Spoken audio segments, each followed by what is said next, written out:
spí. Skvelý postreh.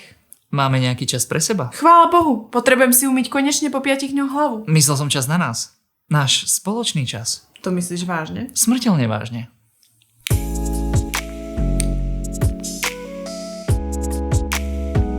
Som 5 týždňov po pôrode. Moja vagína vyzerá ako parkovisko po hudobnom festivale. Či ťa to vôbec napadlo? Veď som ešte ani nedostala späť orgány na ich pôvodné miesto. Vraj najhoršie, čo môže povedať, je nie. Neskončilo mi ani 600 nedelie. To mám fakt čakať 600 nediel? Myslel som, že sa to len tak hovorí. Áno, presne. A po 300 nedeli si budeš môcť privoňať. A koľko je vlastne 600 nediel? Mesiac má 4 nedele? To je len 4? Sara, to sú tak... koľko? 3 roky? Ty si fakt dospelý len na papieri. 600 nedelie znamená 6 nediel. Nie 600. Ty genius. No to už je lepšie.